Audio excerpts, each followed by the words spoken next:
بسم الله الرحمن الرحيم إن الحمد لله نحمده ونستعينه ونستغفره نستهديه ونتوب إليه ونعوذ بالله من شرور أنفسنا وسيئات أعمالنا من يهد الله فلا مضل له ومن يضلله فلا هادي له أشهد أن لا إله إلا الله وحده لا شريك له وأشهد أن محمدا عبده ورسوله الذي لا نبي بعده يا أيها الذين آمنوا اتقوا الله حق تقاته ولا تموتن إلا وأنتم مسلمون يا أيها الناس اتقوا ربكم الذي خلقكم من نفس واحدة وخلق منها زوجها وبث منهما رجالا كثيرا ونساء واتقوا الله الذي تساءلون به والأرحام إن الله كان عليكم رقيبا يا أيها الذين آمنوا اتقوا الله وقولوا قولا سديدا يصلح لكم أعمالكم ويغفر لكم ذنوبكم ومن يطع الله ورسوله فقد فاز فوزا عظيما أما بعد فإن أصدق الحديث كتاب الله وخير الهدى هدى محمد صلى الله عليه وسلم وشر الأمور محدثاتها وكل محدثة بدعة وكل بدعة ضلالة وكل ضلالة في النار إخوتي الأحباب رحمني الله وإياكم أجمعين. Alhamdulillah, puji bagi Allah Subhanahu wa taala. Malam hari ini kita masih diberikan oleh Allah kesempatan untuk belajar menimba ilmu yang diwariskan oleh Rasulullah sallallahu alaihi wasallam. Akan sebaik-baik ilmu dan sebaik-baik majlis. Bersabda Rasulullah sallallahu alaihi wasallam, "Ad-dunya mal'unatun. Ad-dunya mal'unun mal'unun ma fiha illa dzikrullah wa mawalah wa 'aliman wa muta'alliman." Dunia ini, kata Rasulullah, terlaknat. Terlaknat yang terdapat di dalamnya kecuali zikrullah wa mawalah dan apa-apa yang semisal dengannya. Wa 'aliman aw muta'alliman, atau orang-orang yang duduk belajar, atau orang-orang yang alim mengajar, ataupun muta'alliman, orang yang duduk belajar. Ini adalah perkara yang dikecualikan daripada perkara yang terlaknat di dunia. Orang yang berzikir kepada Allah, yang beribadah kepada Allah SWT semisalnya, atau orang-orang yang mengajarkan manusia kebaikan, ataupun orang-orang yang belajar kebaikan. Semoga Allah SWT senantiasa memberikan kepada kita kemudahan untuk istiqamah dalam menimba ilmu Allah, mengamalkannya dan mendakwakannya. Innahu waliyyu dzalika wal qadiru alaih. Pembahasan kita masih dalam kitabus shalah, bab sifatus shalah, bab sifatus shalah, bab sifat salat. Malam hari ini kita bersama hadis Fadalah bin Ubaid.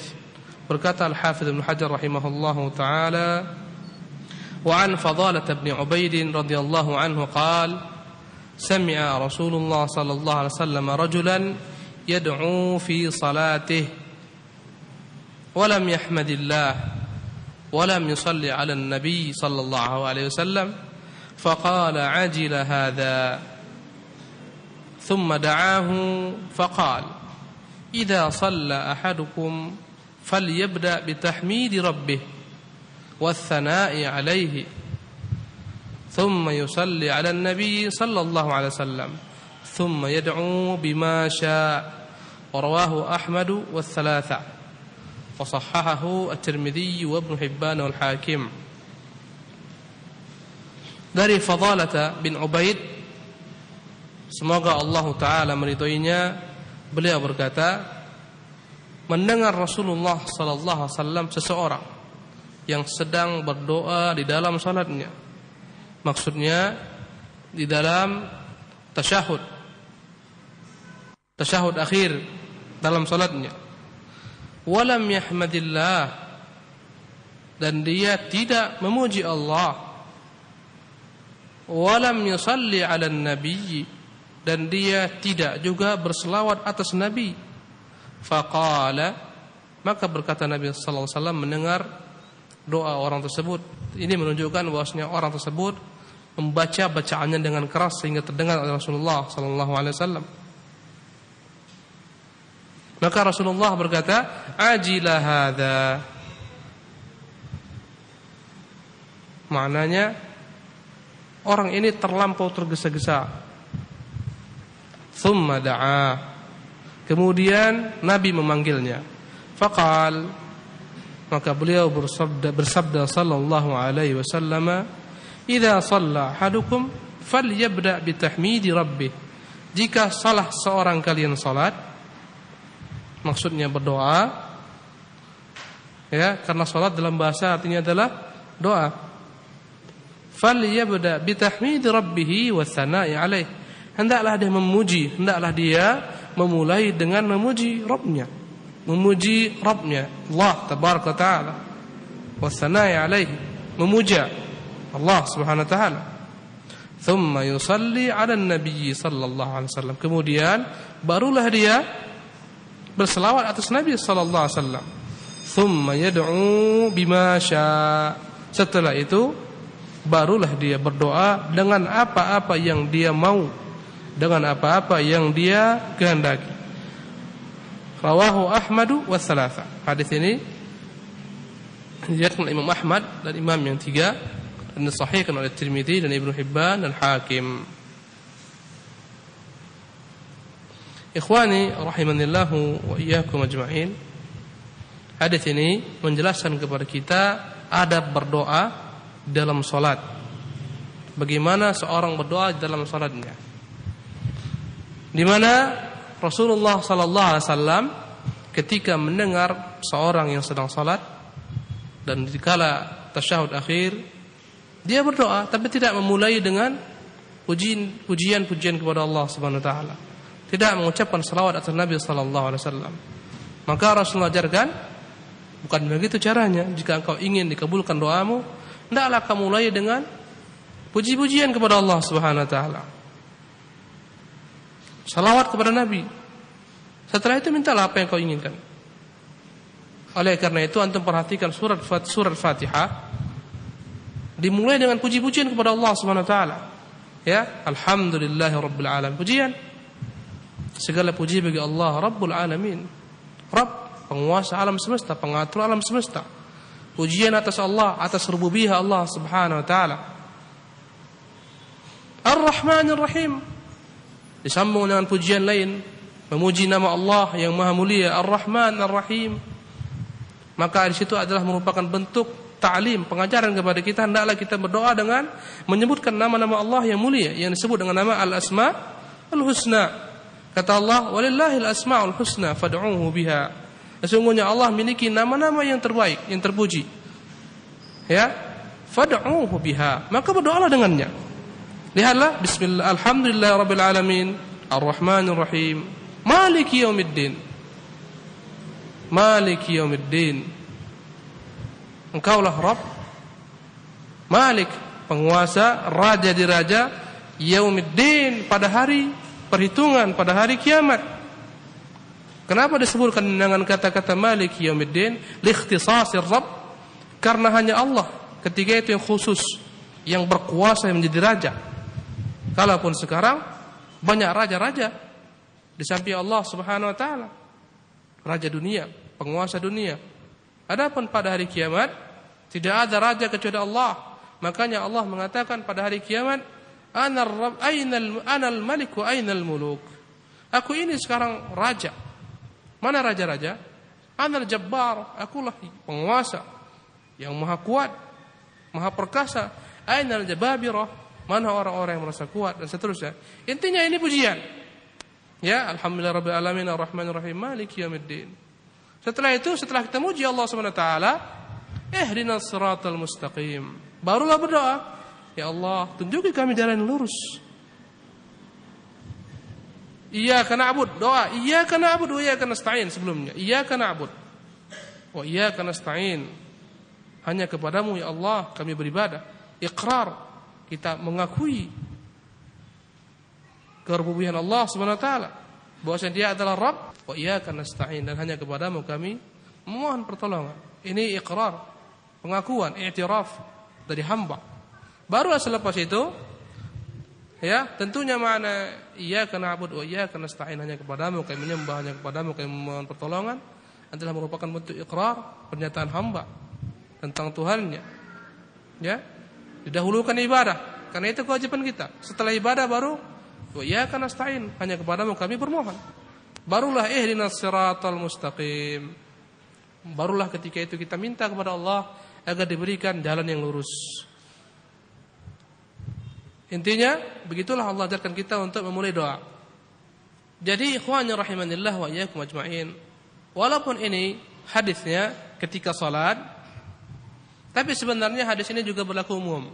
Kapanpun seorang hamba berdoa, hendaklah dia memulai dengan puji-pujian kepada Allah Subhanahu wa taala terlebih dahulu.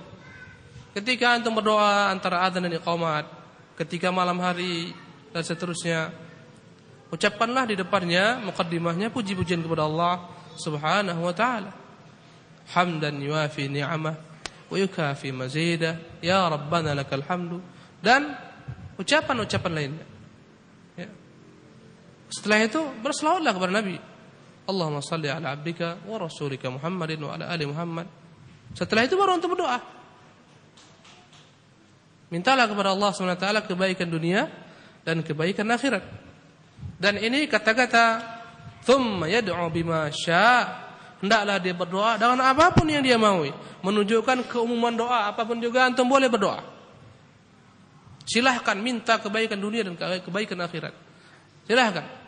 Tidak terbatas. Walaupun yang lebih utama, jika antum mampu, hafalkanlah doa-doa yang ma'thur, doa-doa yang diajarkan oleh Rasulullah sallallahu alaihi wasallam ketika tasyahud akhir, ya, yang nanti akan dibahas, yang nanti akan diajarkan oleh Rasulullah sallallahu alaihi wasallam, akan disebutkan oleh Al-Hafidz Ibnu Hajar pada hadis-hadis berikutnya. Kalau antum mampu, hafalkan doa-doa itu, ya. Allahumma inni a'udzubika min adzabi jahannam wa min adzabil qabri wa min fitnatil mahya wal mamat, min fitnatil masiihid dajjal. Rabbi inni dhalamtu nafsi dhulman katsira, dan lain-lainnya. Allahumma ighfir li ma qaddamtu wa ma akhartu. Ini yang sabit, yang tetap datang, yang nyata, yang ada datang dari Rasulullah SAW. Kalaupun antum berdoa dengan lain, silahkan, ya. Tapi saya katakan sebaik-baik doa adalah berdoa dengan lafaz-lafaz Al-Qur'anul Karim dan lafaz-lafaz sunnah nabawiyah yang dalamnya penuh keberkahan, yang dalamnya penuh kandungan makna yang dalam sekali. Ya, ucapan Rabbana atina fid dunya hasanah itu mengumpulkan semua kebaikan.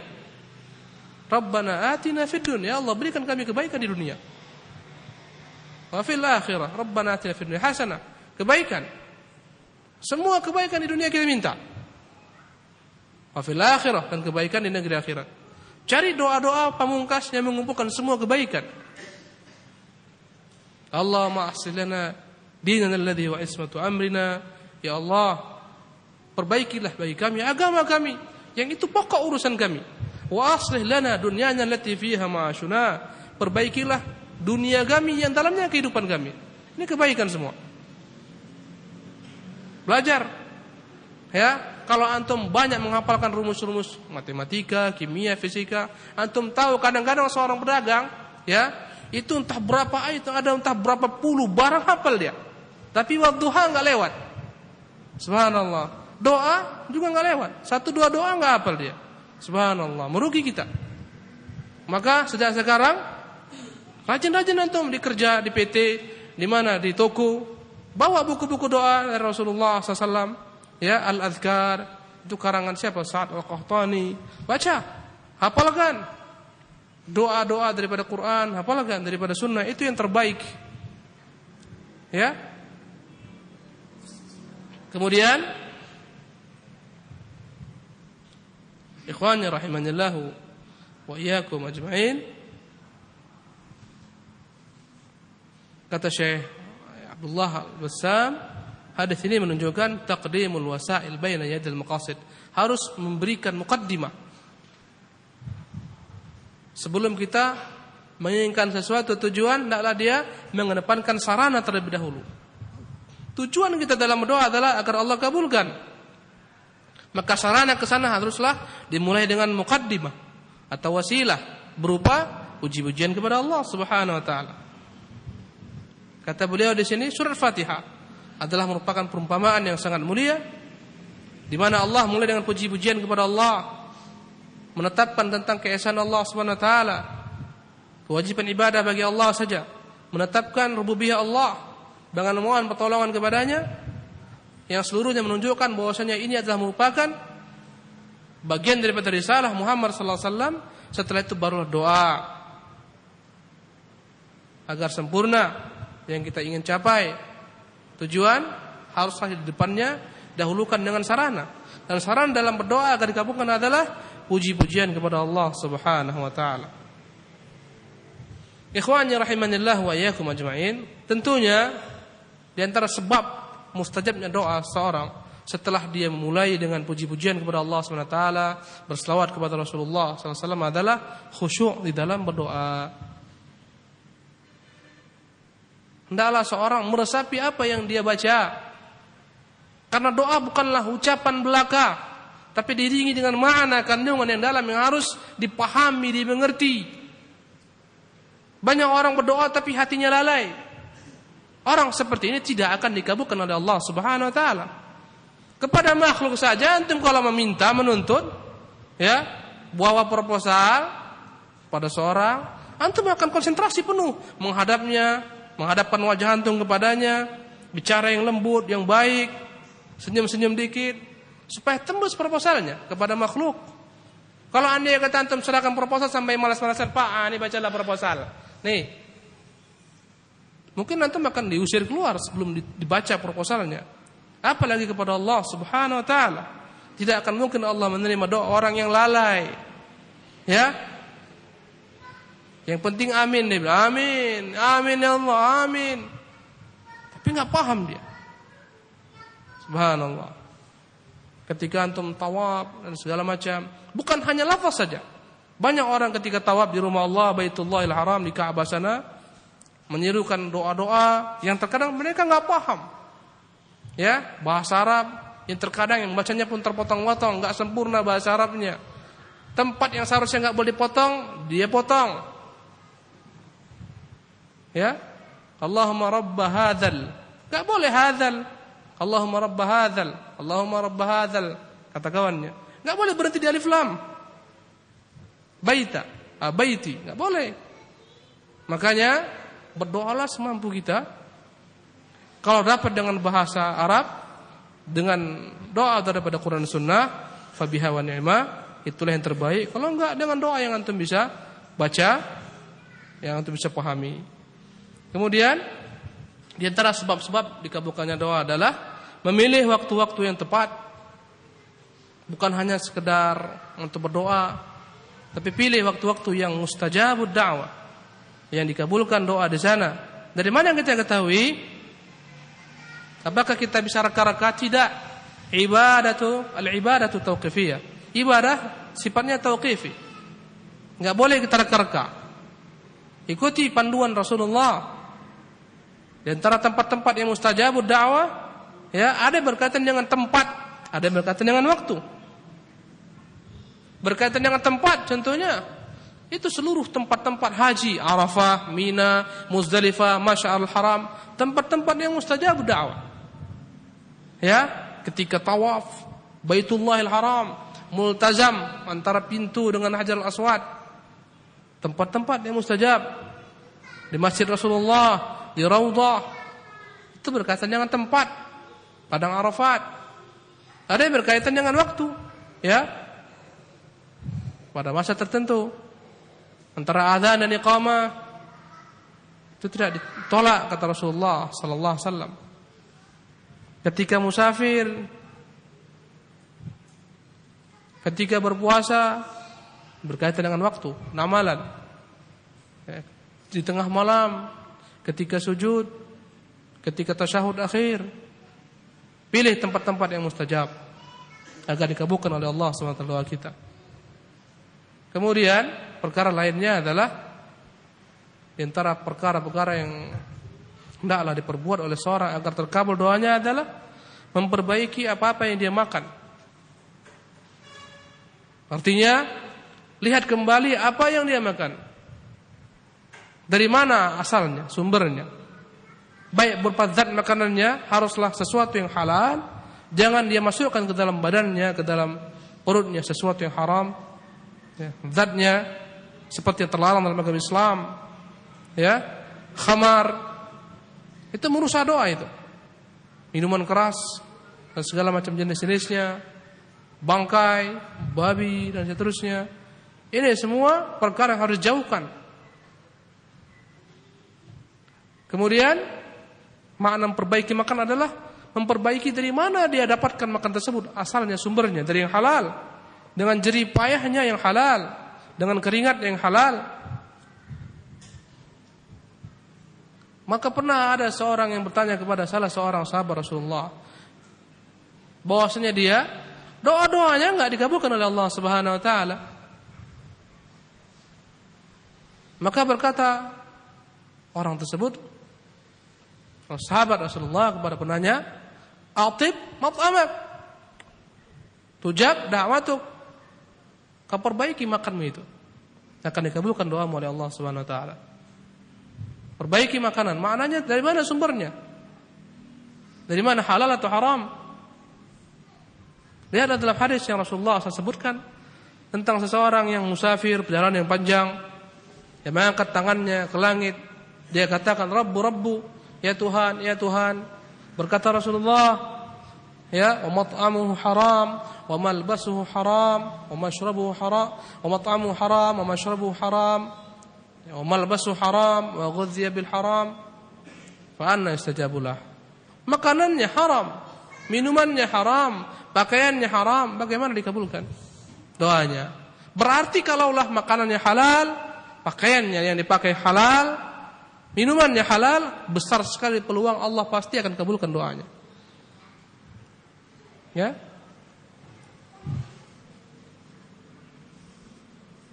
Kemudian di antara sebab-sebab dikabulkannya doa adalah tidak tergesa-gesa untuk dikabulkan oleh Allah Subhanahu wa taala doa kita.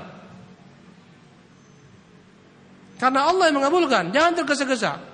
Hari ini berdoa, ya Allah, ya Allah, enggak dikabulkan, besok akhirnya kita enggak berdoa lagi. Salah. Ucapkan berkali-kali, berhari-hari. Jangan tergesa-gesa, sabar menanti. Kalaupun antum berdoa, sesungguhnya antum telah mengamalkan kebaikan. Karena doa, yang namanya doa, ada yang Allah Subhanahu wa taala kabulkan apa yang kita minta di dunia ini. Ya Allah, berikan aku istri yang saleh, Allah berikan. Ya Allah, berikan ke harta yang berkah, Allah berikan. Ada doa kita yang tidak Allah kabulkan dengan apa yang kita minta, digantikan dengan yang sepertinya atau lebih baik daripadanya. Antum minta, ya Allah, berikan aku kemudahan agar diterima di perusahaan ini contohnya. Enggak diterima, qadarullah. Ternyata Allah terima di perusahaan yang lain yang semisalnya atau boleh jadi lebih baik daripadanya. Ya.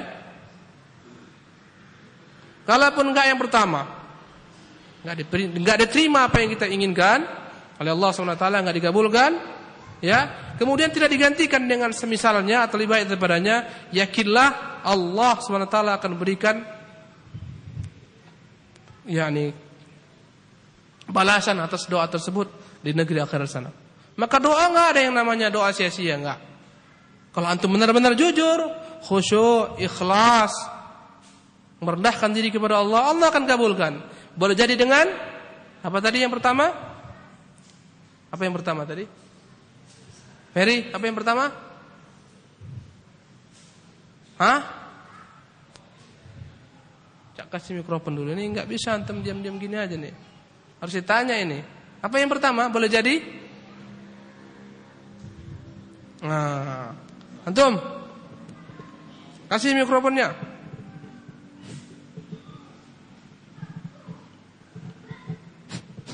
Naikkan dua-duanya.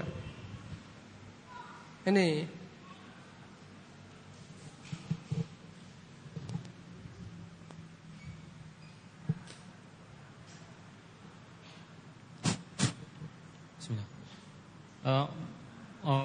Boleh jadi Allah tidak kabulkan, namun Allah gantikan dengan yang semisalnya. Itu yang kedua. Lebih baik. Yang kedua, yang pertama? Yang pertama Allah akan kabulkan langsung. Ya, boleh jadi yang pertama enggak dikabulkan apa yang kita minta, enggak boleh digantikan di dunia. Apa yang ketiga? Allah simpan untuk akhirat.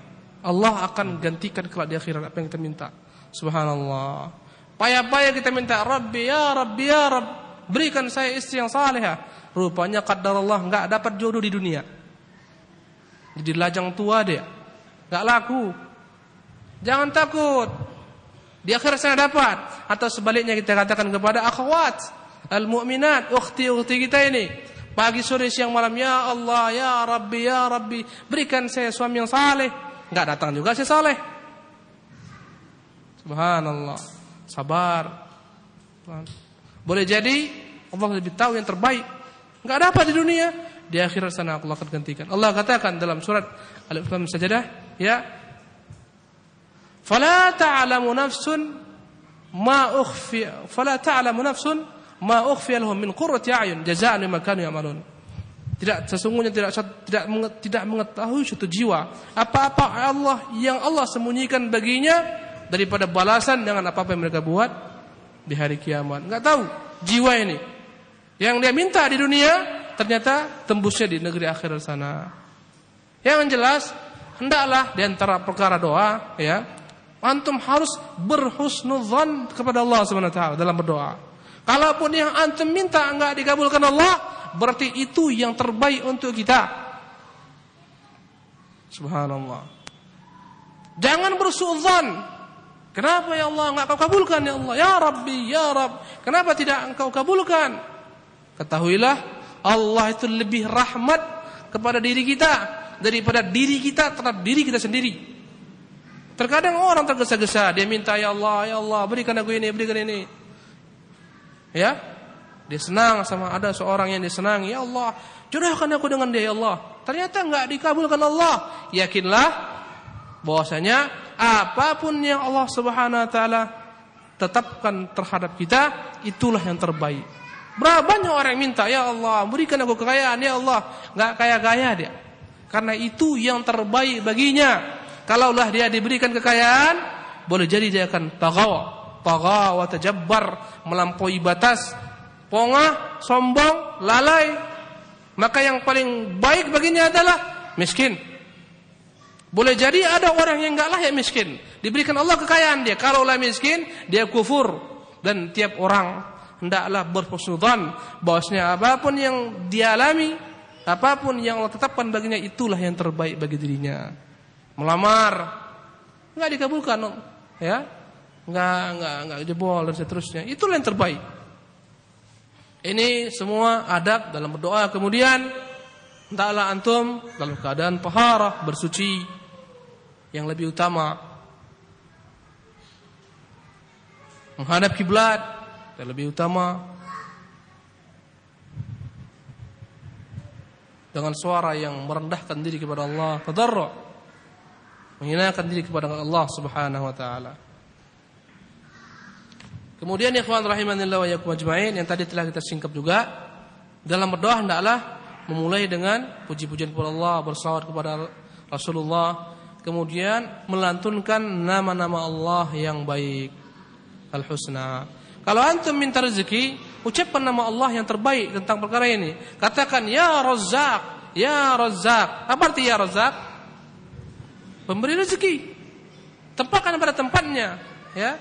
Kalau antum minta rezeki jangan katakan ya Jabbar, ya Jabbar. Enggak pada tempatnya. Wahai Zat yang Maha Perkasa, wahai Zat yang Maha Perkasa, enggak. Katakan ya Razzaq, ya Razzaq. Antum minta rahmat Allah, apa yang kita katakan? Ya Rahim, ya Rahman, ya Rahim. Irhamna. Ya Ghafur, apa? Ighfir lana. Sesuaikan dengan nama Allah Subhanahu wa taala. Ya Tawwab, tub alaina. Wahai Zat penerima taubat, terimalah taubat kami. Sesuaikan dengan nama Allah Subhanahu wa taala. Asmaul husna.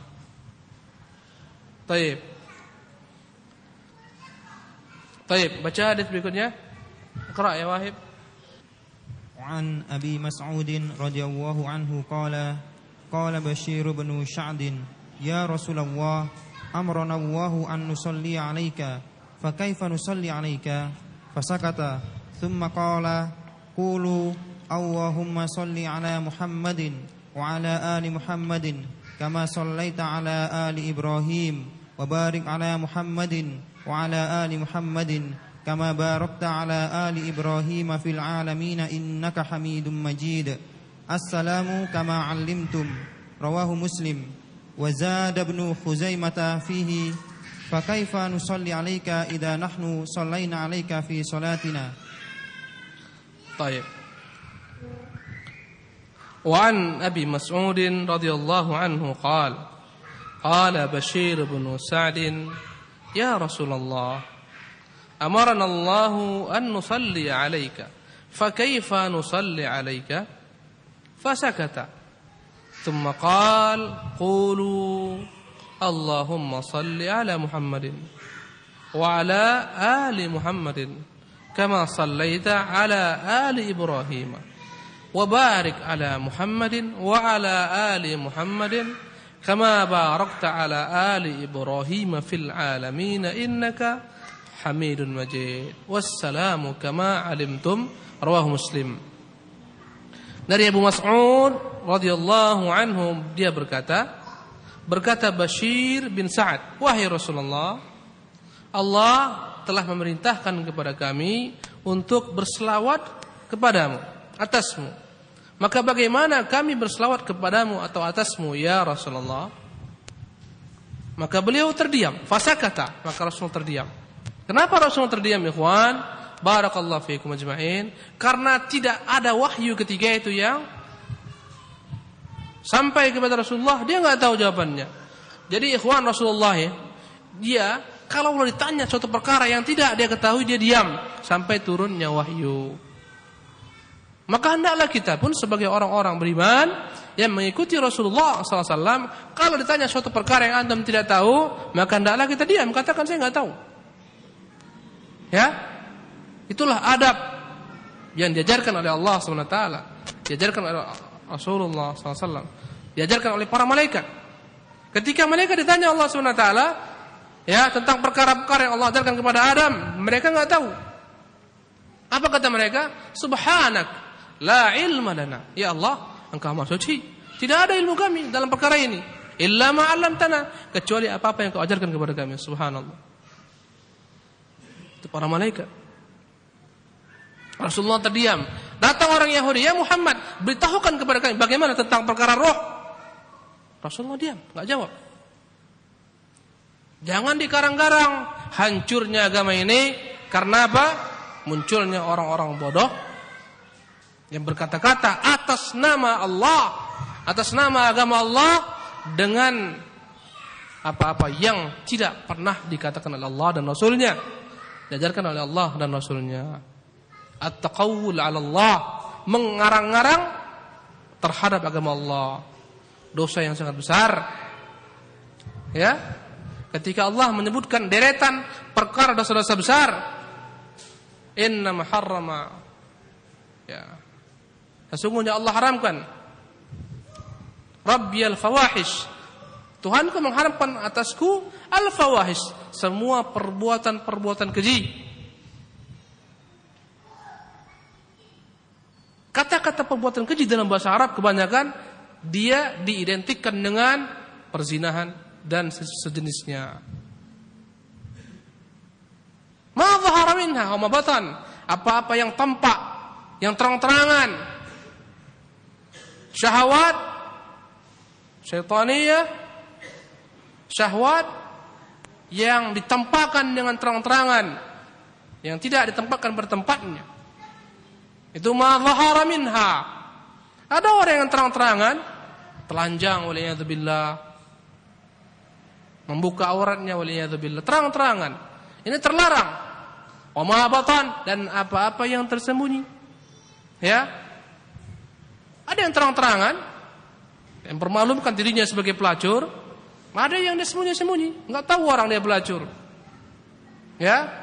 Ada yang terang-terangan buat maksiat, ada yang sembunyi-sembunyi, semuanya terlarang. Ma dhahara minal batan wal itsma, dan Allah mengharamkan atasku al itsma, dosa-dosa yang lain. Semua dosa-dosa. Wal baghya bighairil haq, wal itsma, dosa-dosa yang kebanyakannya karena kezaliman diri kita sendiri. Kita zalimin diri kita, melanggar perintah Allah SWT, tidak, melanggar larangan Allah, tidak mengajarkan perintah Allah SWT. Kemudian wal baghya, perbuatan melampaui batas. Ini kezaliman kepada makhluk. Kita ambil hartanya, kita cerca kehormatan dirinya. Ini al-baghyu. Allah haramkan juga. Sebagaimana Allah haramkan kita zalimi diri kita, Allah haramkan kita menzalimi orang lain. Mengambil hartanya. Kata Rasulullah dalam wasiatnya pada haji wada, inna dima'akum wa amwalakum alaikum haram. Sesungguhnya harta kalian, darah kalian haram. Harta kalian, kata Rasulullah, inna dima'akum wa amwalakum wa aradakum haramun alaikum. Sesungguhnya darah kalian, sesama kalian haram ditumpahkan. Harta kalian sama kalian haram diambil dengan tidak hak. Kehormatan kalian haram untuk dicerca. Kahurmati yaumikum hadza, sebagaimana haramnya hari kalian ini, yakni pada hari hari yang Allah haramkan pada bulan haji, pada hari Arafat. Fi syahrikum hadza, pada bulan kalian ini, bulan haji. Fi baladikum hadza, di negeri kalian, negeri haram.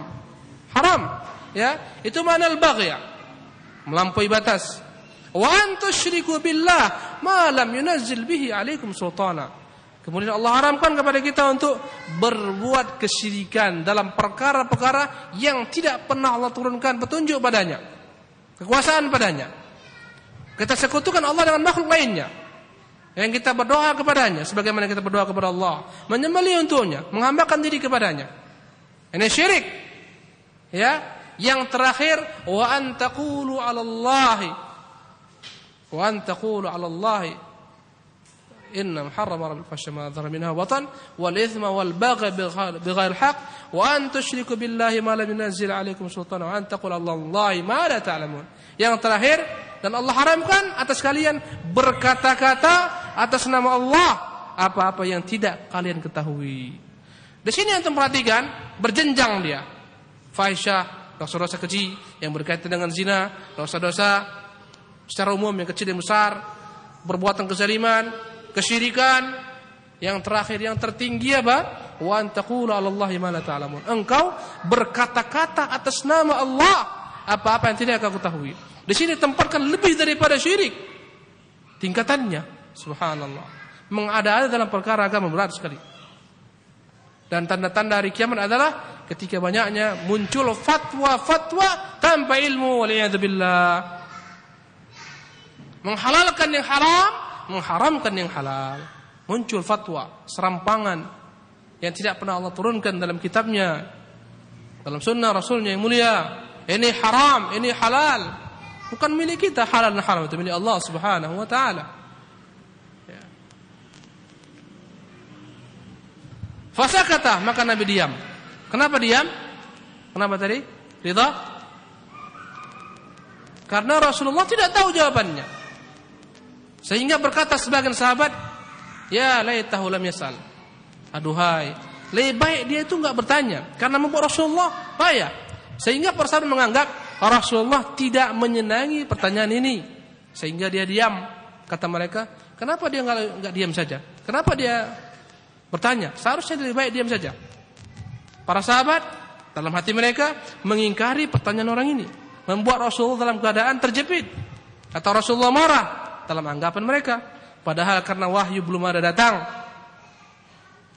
Thumma qal, kemudian dia pun berkata, datang kepada Rasulullah wahyu, Jibril sampaikan sebagaimana datang kepada Rasulullah wahyu ketika ditanyakan tentang roh, turunlah ayat qulir ruh min amri rabbi, katakan roh adalah merupakan urusan Tuhanku.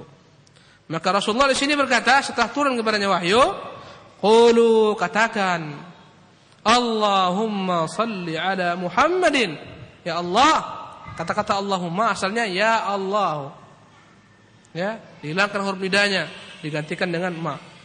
Allahumma ya Allah, salli ala Muhammadin, ya Allah, bersalawatlah kepada Muhammad.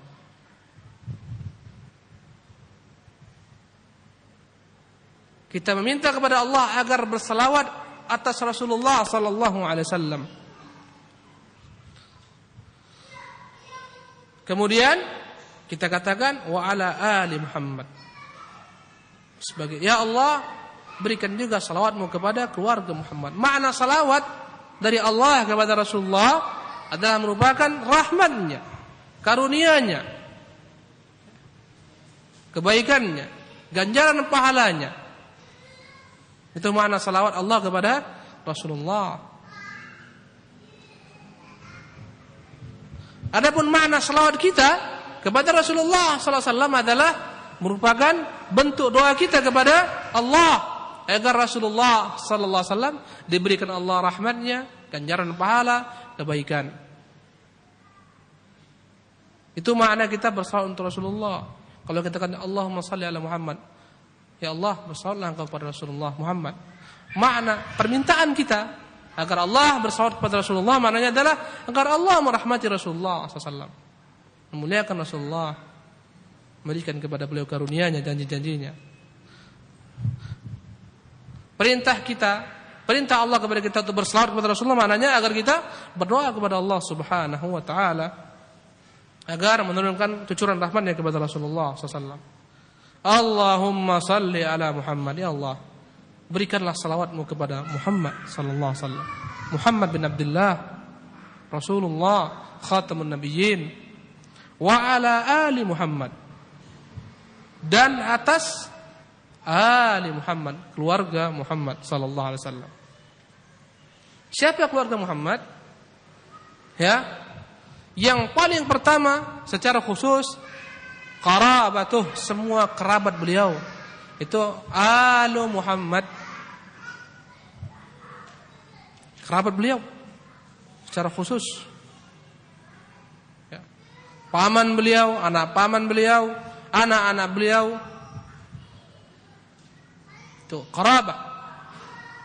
Putri-putri beliau kerabat Rasulullah. Kemudian keturunan beliau sallallahu alaihi wasallam, daripada Hasan, daripada Husain ke bawah, semuanya alu Muhammad. Sampai sekarang ya, keturunan beliau sallallahu alaihi wasallam yang benar memiliki nasab sampai kepada Rasulullah, seperti Raja Hasan, Raja Husain, Raja Hasan di Maghrib, Raja Husain di Maroko yang telah meninggal, yang mereka itu intisabnya, nasabnya sampai kepada Rasulullah, maka mereka dikatakan ahlu baiti Rasulillah. Di negeri kita yang memang nyata dia sampai kepada Nabi keturunannya, maka mereka semuanya masuk ke dalam ahlu Muhammad. Dikeluarkan daripada ini adalah yang kafir daripada keluarga Muhammad, enggak masuk ke dalam ahlu Muhammad. Seperti siapa? Pamannya Abu Lahab. Seperti siapa lagi? Pamannya Abu Talib, enggak masuk. Enggak masuk kepada ahlu Muhammad. Kemudian masuk ke dalam ahlu Muhammad setelah kerabatnya adalah istri-istri Rasulullah sallallahu alaihi wasallam. Masuklah kepadanya Aisyah radhiyallahu taala anha, wa Khadijah, Hafsah, ummahatul mukminin. Adapun orang-orang Rafidhah, Syiah tidak memasukkan istri-istri Rasulullah ke dalam ahlu Muhammad.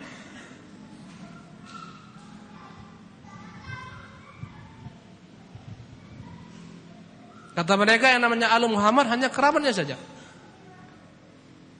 Masuk Rasulullah, dimasukkan Rasulullah ke dalam selimutnya Ali, Fatimah, Hasan, Husain. Dia katakan, ya Allah, inilah ahlu baitku. Ya Allah, inilah ahlu baitku. Kata mereka, ini dalil, inilah ahlu bait Rasulullah. Salah. Istri-istri Rasulullah ahlu bait Rasulullah, ahlu Muhammad. Lihatlah dalam Al-Quranul Karim ketika Allah SWT perintahkan istri-istri Rasulullah untuk berhijab, menjaga suara ketika berbicara, ya, tidak bertabarruj sebagaimana orang-orang jahiliyah, pamer hiasan, jalan kemana-mana, memamerkan kecantikan hiasan dirinya, tubuhnya. Setelah itu Allah katakan, innama yuridullah liyudhiba ankumur rijsa ahlal bait wa yutahhirukum tathira. Sesungguhnya Allah ingin menghilangkan daripada kalian ar-rijsa, kekejian, wahai ahlul bait. Siapa maksudnya di sini? Istri-istri Rasulullah sallallahu alaihi wasallam. Bahkan orang-orang Rafidhah mengutuk Aisyah mengkafirkannya, menganggapnya berzina wal'iyadzubillah. Hafsah, padahal Allah telah nyatakan dalam Al-Quran tentang bagaimana bersihnya Aisyah radhiyallahu ta'ala anha daripada apa-apa yang dituduhkan kepada beliau. Makanya Ibnu Katsir rahimahullah ta'ala menghukumi kafirnya orang-orang Rafidah yang tetap meyakini Aisyah berzina, padahal Allah telah mensucikan dalam suratnya, dalam surat An-Nur. Ya, Allah subhanahu wa ta'ala sucikan langsung dari atas langit ketujuh ketika disebarkan beliau berzina radhiyallahu ta'ala anha wa anha radhiyallahu ta'ala anha wa ardaha, yang disebarkan oleh Abdullah bin Ubay bin Salul. Allah sucikan dari atas langit.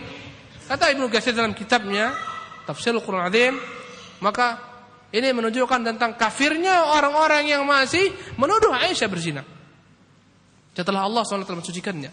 Berarti dia mengingkari perkataan Allah Subhanahu wa taala. Rafidah, Syiah, ya, yang mereka punya negeri, yang membuat image seolah-olah mereka adalah negeri Islam dan seterusnya, ya, berani melawan orang-orang kufar. Di balik akidah mereka terdapat kebatilan. Kemudian masuklah ke dalam Alu Muhammad sebagaimana kata Syekh Muhammad sallallahu alaihi wasallam, dan itu yang beliau rajihkan, seluruh kaum mukminin yang mengikuti jalan beliau masuklah semua ke dalam Alu Muhammad. Kita semuanya, subhanallah, walaupun enggak ada hubungan kekerabatan dengan beliau, tapi kita dihubungkan dengan mengikuti sunnah beliau sebagai pengikut beliau, maka layak disebutkan dengan Alu Muhammad. Itu yang dirajihkan oleh Syekh Muhammad Ibn Utsaimin rahimahullah taala. Bagaimana sikap kita kepada Ahlul Bait? Bagaimana sikap Ahlu Sunnah kepada Ahlul Bait? Ahlu Sunnah memuliakan Ahlul Bait. Begitulah sikap para sahabat ridwanullah alaihi majma'in terhadap Ahlu Bait Rasulullah. Mereka muliakan ummahatul mukminin, istri Rasulullah. Mereka muliakan keturunan Rasulullah sallallahu alaihi wasallam. Adapun Ahlul Bait yang tidak mengikuti sunnah Rasulullah, bahkan dia pelopor bid'ah, maka kita membencinya. Andai kata dia Ahlul Bait dan dia ikut sunnah, kita cintai dia dengan dua hal. Pertama sebagai Ahlul Bait Rasulullah, kedua sebagai orang-orang beriman. Tapi andai kata dia Ahlul Bid'ah, tidak kita cintai dia sedikit pun. Kita benci dia sesuai dengan tingkat bid'ahnya. Walaupun dia nyata-nyata Ahlul Bait. Saya ini Habib lo, Habib ini saya ini Sayyid. Tapi jika tidak mengikuti kakek moyangnya Rasulullah, malah membuat cara baru dalam agama, apapun namanya, ya, Sayyid, Habib, apapun juga, maka dia bukan Ahlu Bait Rasulullah. Subhanallah. Baik. Kemudian Allahumma salli ala Muhammadin wa ala ali Muhammad kama sallaita ala ali Ibrahim. Ya Allah, berikan juga salawat sebagaimana Kau berikan kepada Muhammad dan keluarganya, juga kepada Alu Ibrahim, keluarga Ibrahim alaihissalam. Siapa keluarga Ibrahim? Anak-anaknya Ishak, Ismail. Ishak melahirkan para nabi ke bawah. Ishak itu nama lainnya adalah Israil, Yakub. Ishak melahirkan Yakub. Nama lain Yakub adalah Israil. Maka Bani Israel adalah maknanya anak-anak Nabi Yakub. Makanya kita jangan menjelek-jelekkan kata-kata Israel. Ada fatwa dari Syekh Rabi' rahimahullah taala untuk tidak melecehkan yakni Israel. Tapi katakan terhadap orang-orang Yahudi sana, Zionis, Yahudi, jangan katakan Israel. Walaupun mereka buat nama negeri mereka Israel. Israel adalah Nabi Yakub alaihissalam. Dan dalam Islam kita diperintahkan untuk memelihara lisan kita daripada ungkapan-ungkapan yang bisa mendatangkan kejelekan, walaupun dia memiliki konotasi kebaikan.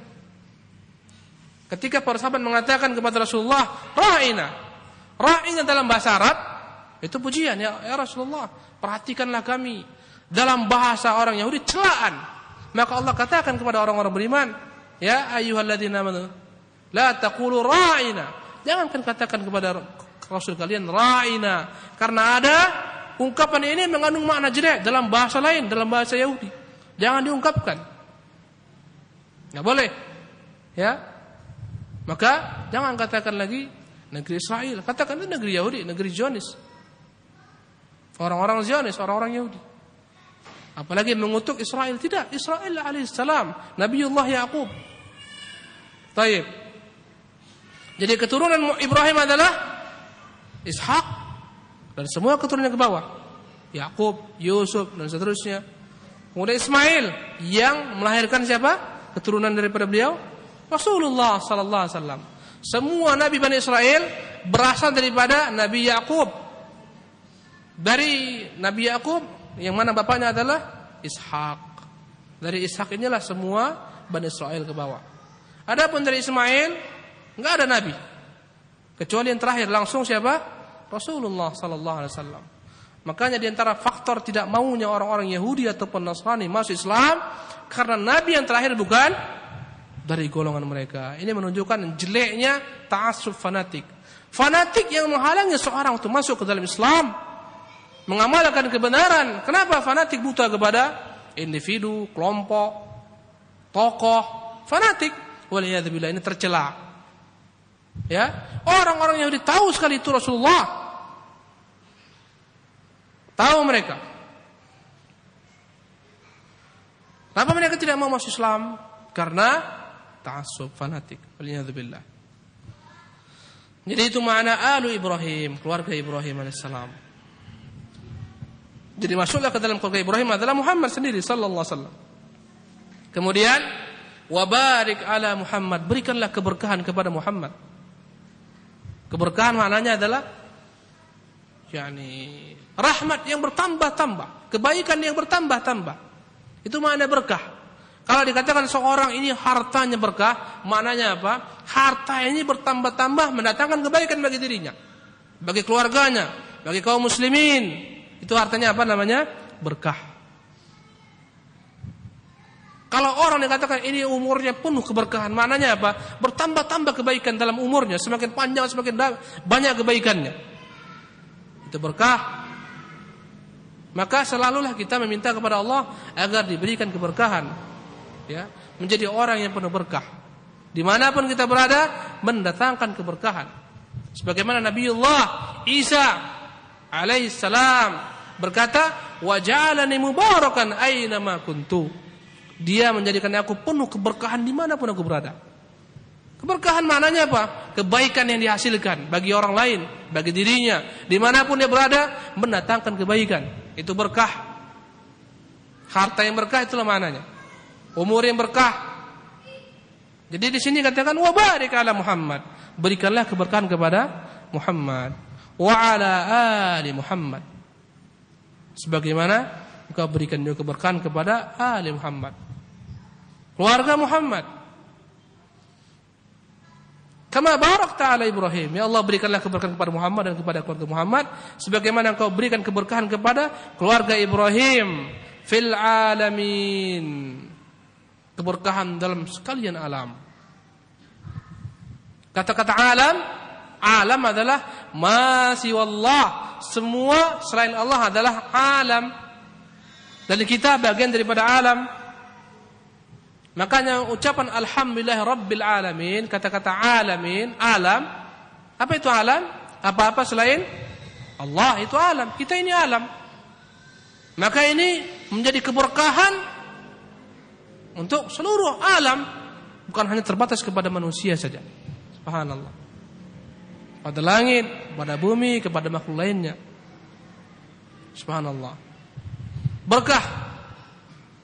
Kita berdoa kepada Allah agar Allah berikan keberkahan kepada Ibrahim dan keluarga Ibrahim, Muhammad dan kepada keluarga Muhammad, untuk seluruh alam.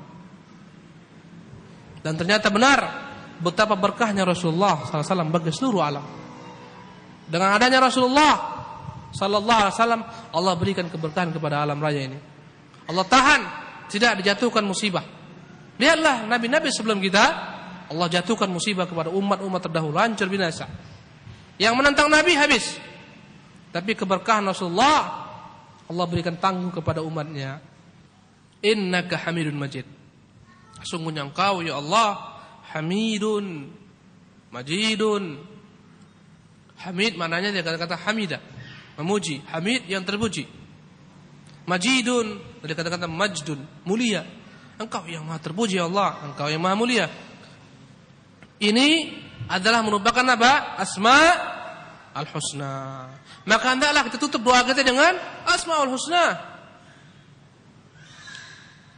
Innaka sami'un mujib. Ya Allah, Engkaulah yang maha mendengar, mengabulkan doa-doa. Katakan demikian dalam doa antum di ujungnya. Penghujung doa. Sami'un mujib, sami'un qarib. Tutup dengan puji-pujian kepada Allah Subhanahu wa taala. Wassalamu kama alimtum rawahu Muslim. Adapun mengucapkan salam itu telah kalian ketahui. Kata Rasulullah. Bagaimana caranya ucapkan assalamu alayka ya Rasulullah? Tahu, orang itu sudah tahu. Yang mereka enggak tahu adalah mengucapkan salawat. Wa zada Ibnu Khuzaimah fi Ibnu Khuzaimah menambahkan dalam riwayat ini, fa kaifa nusalli 'alaika idza nahnu sallaina 'alaika fi salatina. Adapun dalam riwayat Ibnu Khuzaimah ada tambahan menjelaskan makna salat di sini yang ditanya para sahabat, bagaimana kalian bersalat kepada Rasulullah? Di mana tempatnya? Apakah secara umum? Tidak. Tetapi kata Ibnu Khuzaimah dalam tambahan yang dia riwayatkan, bagaimana kami bersalawat kepadamu ketika kami salat. Berarti ini yang ditanyakan sahabat, bagaimana mengucapkan salawat ketika apa? Salat. Ini merupakan faidah daripada tambahan riwayat-riwayat lainnya untuk lebih menjelaskan makna hadis. Makanya para ulama ketika mereka menyebutkan satu jalan, dia sebutkan jalan-jalan lainnya untuk memperjelas makna hadis, memberikan faidah tambahan kepada hadis. Tentang dalam Sahih Muslim, ya banyak jalan-jalan yang dibawanya dengan tambahan ini, supaya sempurna faidah. Semuanya dikumpulkan, ya, supaya lebih banyak manfaatnya, supaya tahu bagaimana kejadiannya sebenarnya pada waktu apa. Ini dia faidah dalam tambahan Ibnu Khuzaimah. Dalam salat ini dia caranya. Bagaimana di luar salat? Luar salat pun ini juga yang kita ucapkan. Dan ada juga selawat-selawat lain yang kita boleh ucapkan.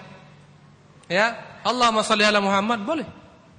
Ada beberapa sighah, ada beberapa cara redaksi dalam berselawat. Silahkan antum merujuk dalam sifat salat Nabi sallallahu alaihi wasallam. Ada sekitar berapa jalur, ada berapa cara itu ya. Mungkin 7 lafaz yang antum boleh sebagaimana yang antum hafalkan sekarang. Allahumma shalli ala Muhammadin wa ala ali Muhammadin kama shallaita ala Ibrahim wa ala ali Ibrahim. Wa barik ala Muhammadin wa ala ali Muhammadin kama barakta ala Ibrahim wa ala ali Ibrahim fil alamin innaka Majid. Boleh? Ada yang 2 kali. Ya, Allahumma shalli ala Muhammadin wa ala ali Muhammadin kama shallaita ala Ibrahim wa ala Ibrahim fil alamin innaka Hamidum Majid. Wa barik ala Muhammadin wa ala ali Muhammadin kama barakta ala Ibrahim wa ala ali Ibrahim fil alamin innaka Hamidum Majid. 2 kali. Boleh atau ini yang antum pilih. Dalam Sahih Muslim, ya. Enggak ada pakai Allahumma shalli ala Muhammadin wa ala ali Muhammad kama shallaita ala Ibrahim. Enggak ada, tapi langsung kama shallaita ala ali Ibrahim. Boleh antum pilih. Amalkan. Ya. Ini menunjukkan kepada kita para sahabat itu adalah orang-orang yang mereka tidak mau beramal sebelum mereka mengetahui ilmunya. Jadi mereka bukan tukang ngarang. Orang sekarang ini pandai kali ngarang ibadah. Ngarang doa pandai. Sampai-sampai yang menyala pun yang kekarang. Ngarang salawat pandai. Ya, berlebihan ungkapan maknanya. Ada yang gulu, berlebihan terhadap memuji Rasulullah dan seterusnya. Ya, memuji Ahlul Badar. Ahlul Badar enggak pernah berdoa seperti itu, enggak pernah bersalawat seperti itu. Para sahabat enggak pernah buat. Ya. Dan seterusnya. Cukuplah bagi kita sunnatu Rasulullah. Apa kata Ibnu Mas'ud? Ittabi'u la tabtadi'u faqad kufitum. Ikuti saja. Jangan dikarang-karang. Kalian telah dicukupi. Enggak perlu antum satu malaman suntuk memikirkan bagaimana salawat yang bagus ya. Enggak perlu. Satu malam dia karang. Mana salawat yang bagus ya? Muncullah salawat-salawat yang enggak ada dasarnya, yang dalamnya ada kandungan-kandungan yang terlampau ghulu kepada Nabi, mengangkat beliau lebih daripada sebagai Rasul, bahkan sebagai Tuhan. Ya, muncullah selawat-selawat yang banyak sekali. Nariyah, Badriyah, dan seterusnya.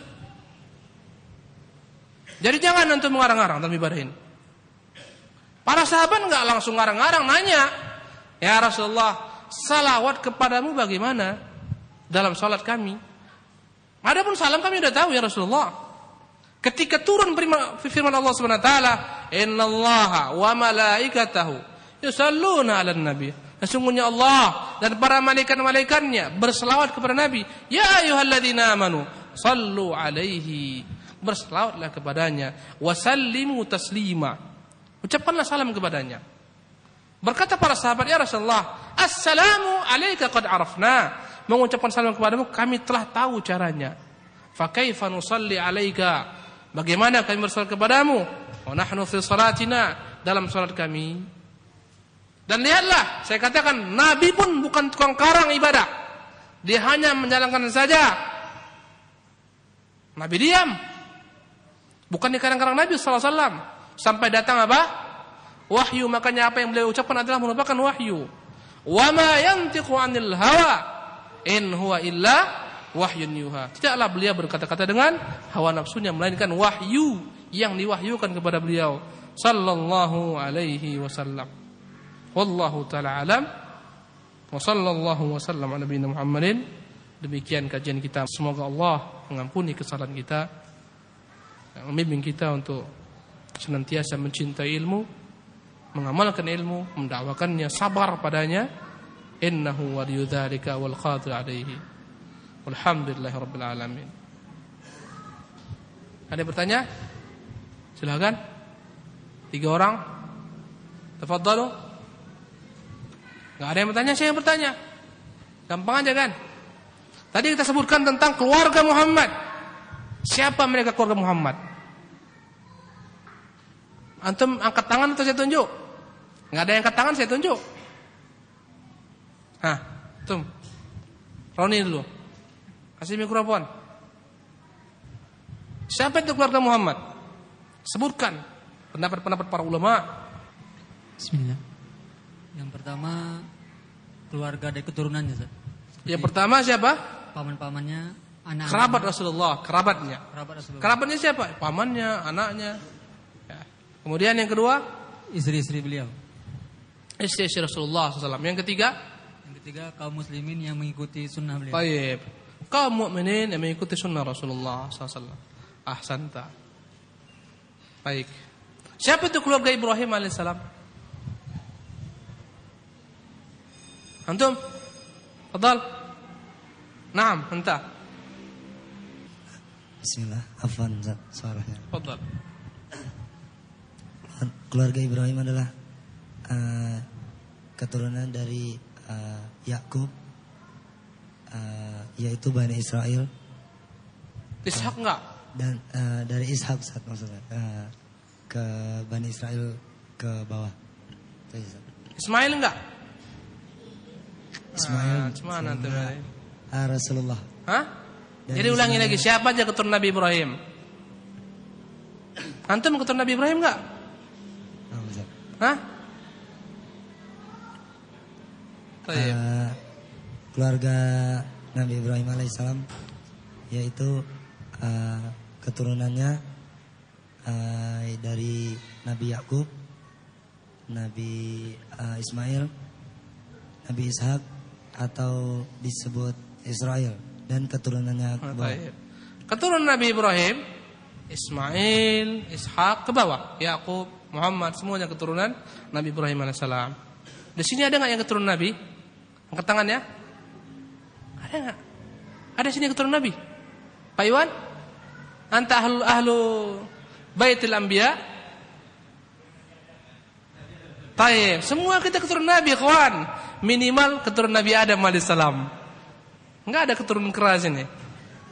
Keturunan Nabi kita semuanya. Keturunan siapa? Nabi Adam alaihissalam. Yang terakhir, siapa yang bisa menyebutkan kepada saya, menjelaskan tentang perkara-perkara penting agar doa itu terkabul, mustajab? Siapa? Tapi enggak boleh lihat buku, tutup, angkat tangan.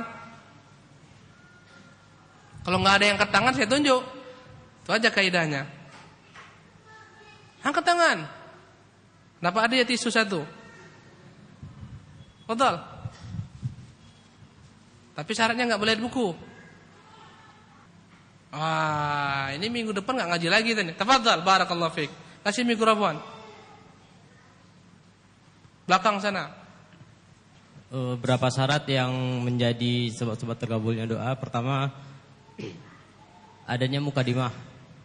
Iya, mukadimahnya. Apa mukadimahnya?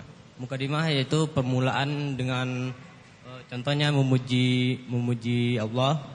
Contohnya dengan surat Al-Fatihah. Di mana dalam surat Al-Fatihah dijelaskan. Antum sebutkan secara ringkas saja. Pertama, puji-pujian kepada Allah SWT. Pertama, puji-pujian kepada Allah SWT. Kedua, menyatakan bahwa bentuk beribadah hanya kepada Allah saja. Berselawat kepada Rasulullah SAW. Yang ketiga,